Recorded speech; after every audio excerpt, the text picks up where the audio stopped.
Bonjour, bonsoir, chères toutes, chers tous, que les bénédictions soient. Abba Rei Ka Jed Abba Rei. Je vous remercie d'être avec moi toujours dans cette nouvelle capsule qui concerne justement un sujet d'importance, un sujet crucial. Il s'agit donc de la protection spirituelle. Nous ne cesserons jamais d'en parler, nous en parlerons encore et encore, parce que nous savons que le problème le plus criard que vous rencontrez dans votre vie au quotidien, lorsque vous interagissez les uns avec les autres, c'est justement le problème de protection spirituelle. C'est quand ça n'arrive pas, les problèmes spirituels, qu'on ne réalise pas que l'on a vraiment besoin de protection spirituelle. Mais, lorsqu'on a connu une fois, ne serait-ce qu'une fois, les méandres de l'envoûtement, de la sorcellerie, lorsqu'on a connu une fois, ne serait-ce qu'une fois, les problèmes et les maladies mystiques, et qu'on sait que ce sont des choses qui existent, que quelqu'un peut donc se connecter à notre cas, notre double, et nous vampiriser continuellement. Et contre cet acte, les médicaments et les piqûres n'ont absolument aucun effet. Lorsqu'on a vécu une seule fois, ne serait-ce qu'une fois, une telle expérience, ou qu'on a vu quelqu'un vivre une telle expérience incompréhensible pour la raison et la logique, on se rend compte vraiment que la protection est très importante. C'est votre sécurité spirituelle qui doit être mise en valeur. C'est d'ailleurs pourquoi je fais cette vidéo, pour vous parler donc de ce sujet de protection spirituelle. Beaucoup de personnes sont dans les groupes comme Vérité du Sang, comme c'est Puram, des groupes dans lesquels on fait des pratiques spirituelles. Je suis déjà heureux, très heureux, que beaucoup de personnes obtiennent des résultats quant aux pratiques qui se font. Ne soyez pas découragés. Construire une énergie spirituelle et la faire croître de l'intérieur vers l'extérieur, afin que cette énergie devienne un djed. C'est chose qui nécessite de la discipline et de la persévérance.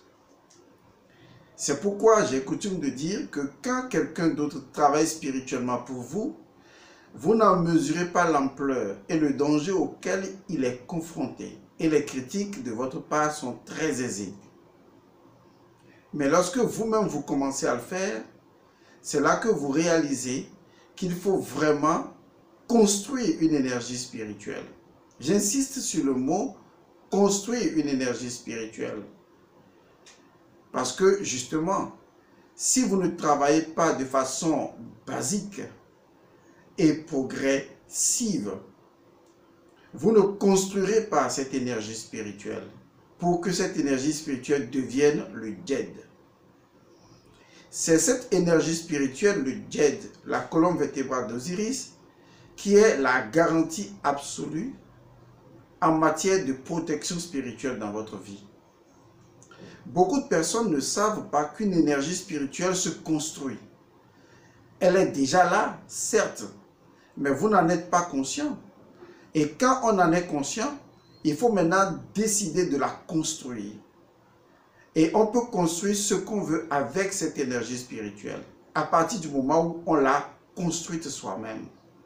Construire une énergie spirituelle, c'est justement se mettre au travail par soi-même, avec soi-même, dans une collaboration avec soi-même, et de décider de manipuler les principes, les lois et les faits de la nature pour pouvoir, d'une certaine manière, créer une habitude spirituelle.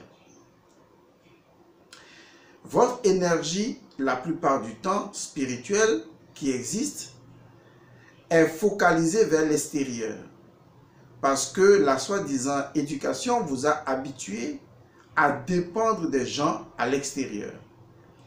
Et donc, depuis que vous avez commencé à dépendre de vos parents dans le ventre, quand vous êtes né, vous avez continué à dépendre de vos parents. En grandissant, vous avez continué à dépendre des hommes et de la société. En fait, toute votre vie est faite d'une dépendance de l'extérieur. Vous dépendez de l'extérieur. Vous dépendez également du regard que les autres portent sur vous, de leur jugement, de ce que les gens disent que vous êtes. Et vous construisez votre personnalité avec ces facsimilés. C'est ainsi que votre vie, en somme, est née de l'extérieur, pas de l'intérieur, mais de l'extérieur. Et quand l'extérieur ne répond plus, vous faiblissez, vous êtes affecté. Et naturellement, cet extérieur-là a créé justement tous les modules pour vous rendre hors de portée de vous-même, pour vous éloigner de vous-même, pour vous sortir de votre centre, pour pouvoir vous déséquilibrer. Qu'est-ce que le déséquilibre? C'est ne pas être recentré. Quand vous n'êtes pas centré, quand vous n'êtes pas recentré, vous n'êtes pas équilibré. Vous n'êtes pas équilibré parce que ce sont les choses à l'extérieur qui vous fournissent une forme d'existence avérée. Parce que vous n'avez pas construit votre énergie de l'intérieur et donc vous ne sentez pas la chose qui tient debout de l'intérieur. Il y a une petite histoire qui m'a toujours intéressé. C'est l'histoire d'un jeune garçon qui se promenait avec sa mère. Vous savez, généralement dans les pays dits développés, au moment des fêtes de Noël, il y a de ces petits objets qu'on dépose à l'entrée des boutiques. Et vous allez remarquer que le petit objet, ou souvent même qui ressemble à un Papa Noël, c'est fait en ballon. Et dès que vous l'approchez, vous poussez la chose revient encore à sa place. Et donc voilà un jeune garçon qui trouvait très amusant de pousser le petit Papa Noël qui revenait encore à sa place et il s'amusait à réfléchir sur le mécanisme qui faisait que dès qu'il tirait le petit Papa Noël jusqu'au sol et qu'il lâchait prise, et bien le petit Papa Noël revenait encore à sa place. En fait, l'enfant n'avait pas encore réalisé qu'il y avait un système à l'intérieur qui ramenait toujours le petit rigolo Papa Noël au même point. Et donc, il demande à sa mère, comment se fait-il que, voilà, ça revenait toujours à sa place. Et donc, je crois que sa mère lui a répondu, c'est parce qu'il est équilibré à l'intérieur. C'est anodin, mais c'est puissant. Vous connaissez ceux dont je suis en train de parler. Vous avez peut-être le meilleur mot pour le décrire, mais c'est exactement de quoi il s'agit. Lorsque votre équilibre provient de l'intérieur de vous-même, vous ne le perdrez jamais. Que vous balanciez à droite ou que vous balanciez à gauche, que vous balanciez devant ou que vous balanciez derrière, vous reviendrez toujours à l'équilibre. Parce que vous avez construit en vous une énergie si verticalisée et puissante qui fait que vous revenez toujours à l'endroit. Vous ne restez pas longtemps à l'envers. Vous voyez, cette simple image peut être assez révolutionnaire dans votre perspective de vie. Et c'est pourquoi vous devez vous poser toujours la question, est-ce que je suis équilibré? C'est tout. Ce n'est pas est-ce que je suis équilibré parce que mes enfants sont dans ma vie. Ce n'est pas est-ce que je suis équilibré parce que j'ai un boulot. Mais si tout de suite, tout cela n'existait plus autour de moi, si tout de suite, toutes ces choses m'étaient enlevées, admettons que tout ce qui m'est enlevable tout de suite m'était enlevé et qu'il ne me restait que la vie. Vous vous rappelez de cette histoire de Job où Satan va voir Dieu et lui dit « Laisse-moi tenter Job » et Dieu lui dit ceci « fais-le, mais n'attente pas à sa vie. Et donc, Satan a enlevé à Job tout ce que Job possédait.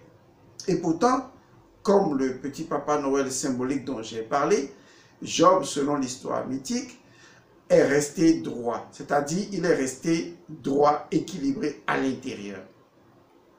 C'est une histoire assez parlante qui montre tout simplement que nous ne devons jamais perdre notre équilibre. Mais comment garder son équilibre lorsqu'on ne sait pas construire soi-même sa propre énergie spirituelle? C'est pour cette raison que je vous encourage à l'autonomie et à la souveraineté de conscience. Parce qu'en ce moment, votre énergie n'est plus dissipée vers l'extérieur pour s'appuyer et s'accrocher à des données extérieures afin de se retrouver un certain équilibre. Imaginez la scène. C'est comme si votre énergie spirituelle développait tout de suite des tentacules et que les tentacules s'accrochaient aux objets, à la voiture, à la maison, aux enfants. Et c'est là on dit « Oh, je suis équilibré !» Parce qu'on a développé tellement de tentacules. D'accord, vous connaissez ces animaux sous-marins là, qui ont des tentacules. Et la méduse, on développe les tentacules et puis on s'accroche. Tcha, tcha, tcha, tcha. Et quand on est sûr d'avoir les tentacules sur beaucoup de choses, on dit maintenant je suis équilibré. Alors arrive un jour où un des objets nous est enlevé. Et donc l'autre tentacule tombe. Et on se dit, mais il y a quelque chose qui ne va pas. On perd l'équilibre. Et un autre jour arrive et un autre objet nous est enlevé. Et du coup, on commence à vaciller. Parce que ce sur quoi on s'appuyait à l'extérieur, les choses ont commencé à disparaître. Et on arrive en fin de compte à constater que mais on n'avait pas une énergie spirituelle construite.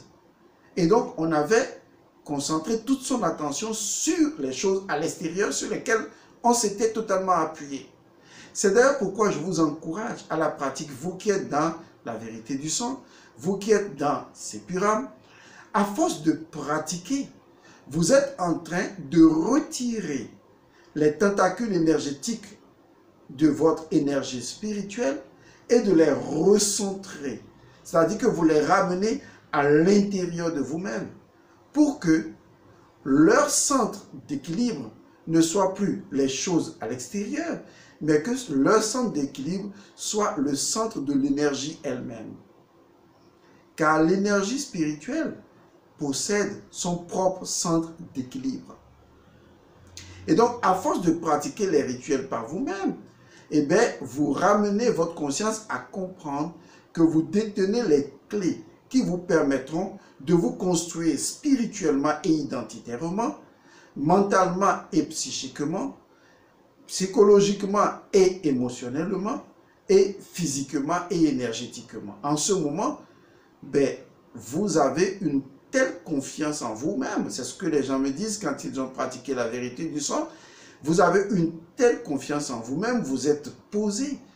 Et cette pose, cet équilibre, c'est la même chose, ne provient plus des choses à l'extérieur, ça vient de l'intérieur et vous n'êtes plus effrayé parce que vous commencez à travers la pratique à devenir de plus en plus conscient de votre énergie et c'est ce qui en fait sa stabilité de jet. Vous voyez, c'est très simple à comprendre. Et donc la seule chose qui vaut la peine d'être faite par vous, c'est mettre fin à la mendicité spirituelle dont j'ai souvent parlé et de revenir au fait que vous devez être votre propre protecteur, votre propre sauveur, celui-là qui ne dispose que des outils pour pratiquer les choses lui-même et non pas laisser aux autres et les outils de la pratique et la connaissance de faire les choses sur vous. Du coup, vous n'avez rien quand les autres n'existent plus. Vos tentacules n'ayant plus d'appui, vous êtes perdu. Donc, en pratiquant le rituel ou les rituels de la vérité du sang, vous faites quelque chose d'extraordinaire. Et naturellement, pour toute personne qui pratique, il y aura certainement des échecs et des réussites. Mais il n'y a vraiment pas d'échec parce que chaque fois que vous faites quelque chose, votre énergie apprend à le faire. Imaginez votre énergie qui était concentrée sur des choses à l'extérieur et qui les prenait comme appui. Et maintenant, ces mêmes énergies vous les recentrez à l'intérieur. Donc, vous constatez que ça va vous demander un effort, de la persévérance, de la discipline, mais également de la volonté, parce qu'il vous faudra imposer à cette tentacule-là le fait qu'elles doivent revenir à un point de centration. Et ça, c'est des choses que vous faites au fur et à mesure, et au fur et à mesure que vous le faites, ça continue. Il ne s'agit pas de le faire une fois et de dire « Ouh, c'est fini, j'ai gagné le paradis ». Non, il faudra le faire et le refaire et le refaire et le refaire encore et encore. Tous les rituels de Sepuram. Et je vous ai encore écrit un livre intitulé Rafeza.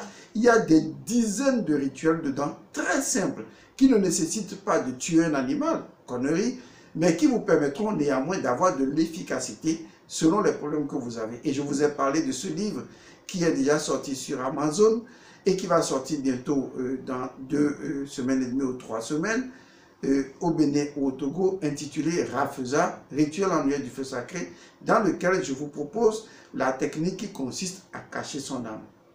Est-ce que vous voyez? Alors, si je vous rappelle tout ça, si je vous ramène à tout cela, c'est parce que je suis en train de proposer à ceux qui sont dans le groupe Sepuram ce que j'appelle le couteau fétiche.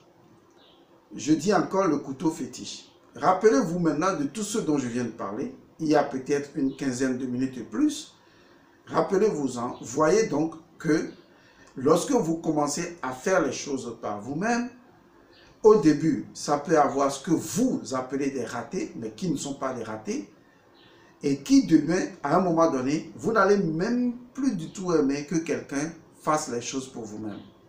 Je vous assure. D'ailleurs, bientôt vous allez voir ce qui va se passer. Je vais organiser la messe en ligne. Je vous ai déjà dit ça. J'ai demandé que des personnes nous fassent des donations. Jusqu'à présent, je vous assure, on a acheté du matériel jusqu'à près de 3000 €, puisque j'achète le matériel à l'étranger et ça va venir bientôt, pour ne pas dire que c'est déjà acheté et que c'est déjà en route. Ça va venir d'ici là, puisque quand vous commandez ordinateur, caméra, micro et tout ça, et les câbles et tout, c'est que forcément, vous les commandez et on vous les livre. Il y a des temps de délai, bon, vous savez mieux que moi de quoi il s'agit. Pour avoir quelque chose de correct, eh bien, j'ai voulu qu'on l'achète carrément de cette manière-là. Et je vous rappelle également que nous aurons besoin de vous pour souscrire, par exemple, à l'application Zoom. Parce que ceux qui utilisent l'application Zoom, vous constaterez que c'est une application qui est payante. Et donc, il faut payer par mois. Si nous arrivons à payer par an, ou que des gens nous font des donations qui permettent de payer par an, ça veut dire que nous serons présents en ligne pratiquement pour vous aider. La première chose que nous ferons, c'est justement rendre la messe de la vie libre et gratuite pour tout le monde. Ça veut dire que tous les dimanches, vous allez assister à la messe où que vous soyez. Et au-delà de la messe, si nous arrivons donc à avoir cette application Zoom, parce qu'en une année, ça coûte quand même un tout petit peu.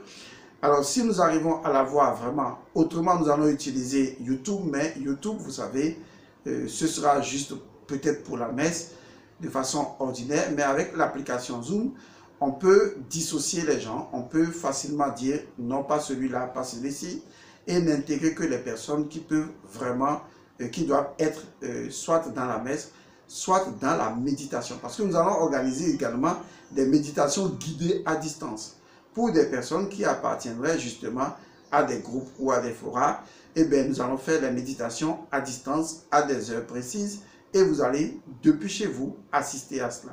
Donc, tout cela nécessite que nous travaillions pour organiser véritablement tout ce qui doit être fait. Donc, ça, c'est juste des parenthèses. De toute façon, en dehors de ça, vous voyez que nous faisons de notre mieux pour vous aider.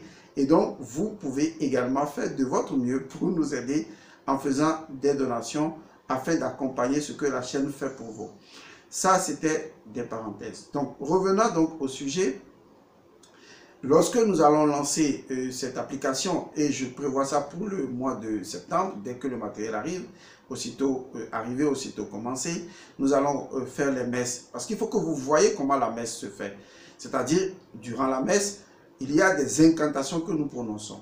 Des incantations sur l'élément feu, l'élément eau, l'élément terre, l'élément air. Donc, nous faisons des incantations.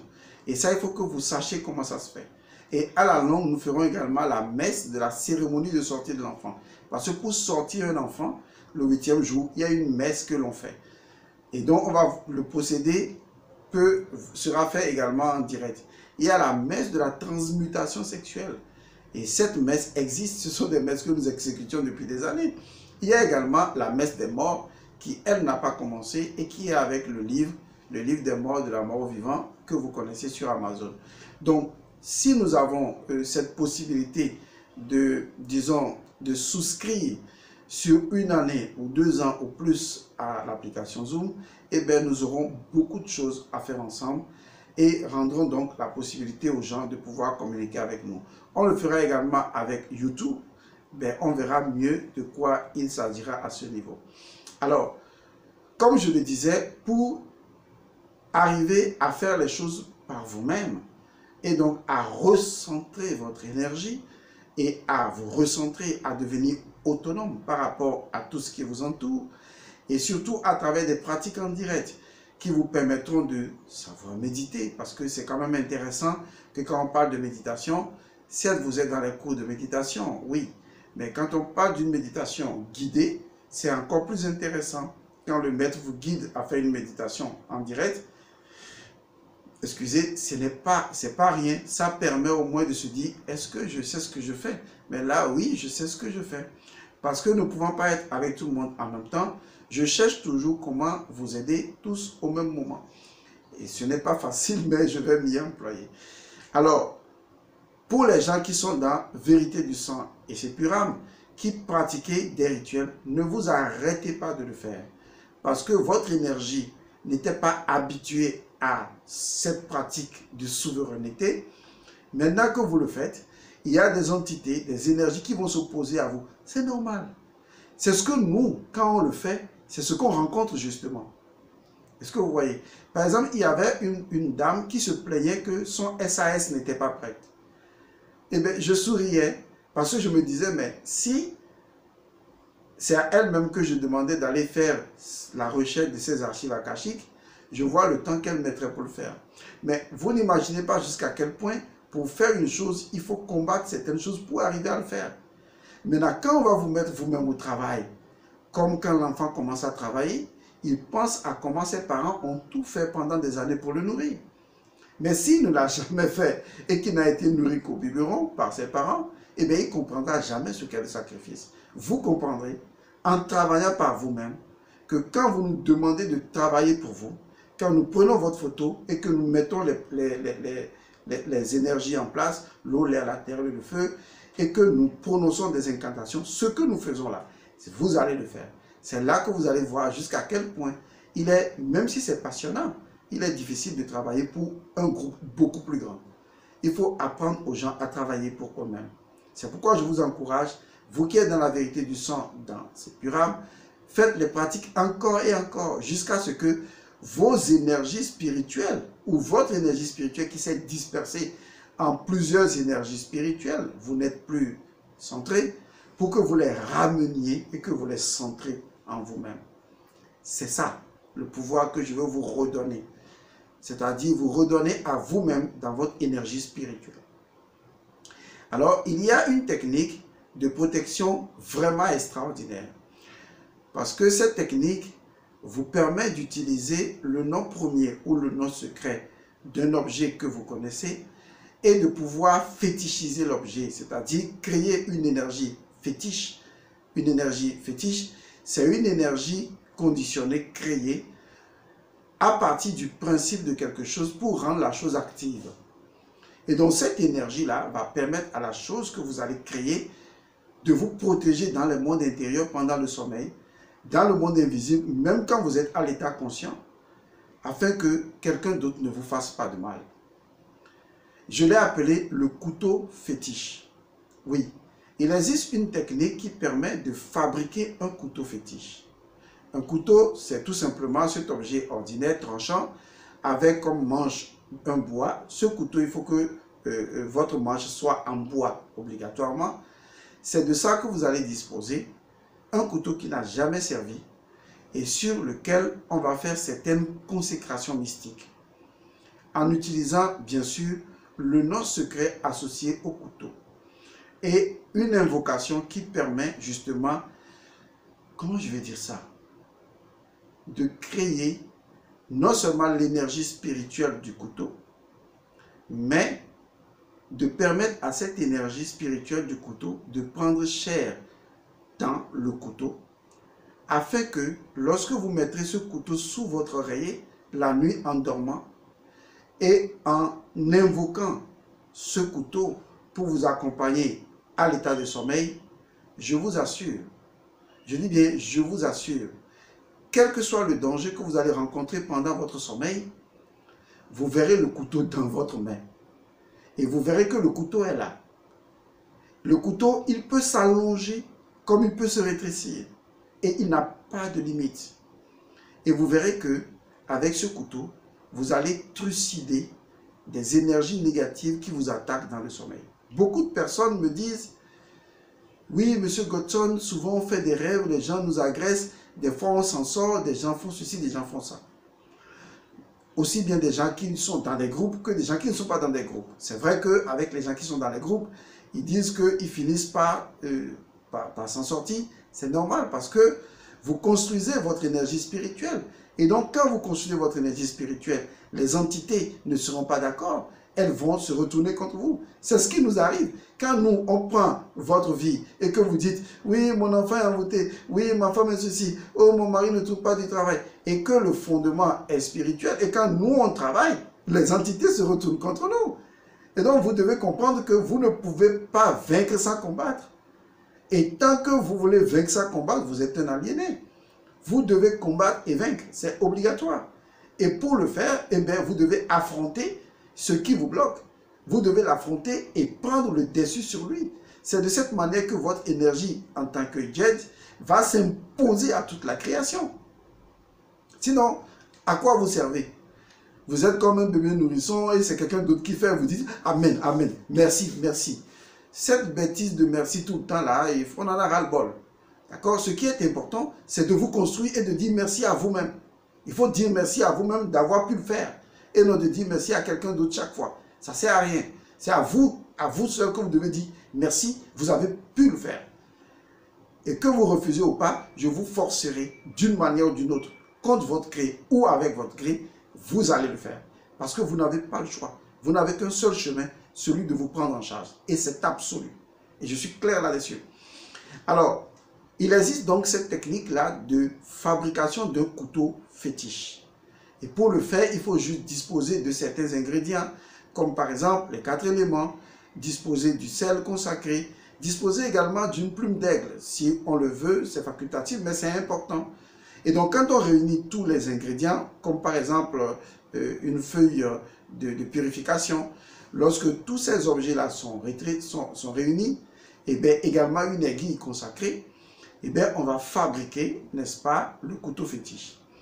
Et quand ce couteau fétiche va être fabriqué, il faut justement le vivifier, c'est-à-dire lui prononcer le nom secret qui lui est associé et l'incantation qui va l'animer.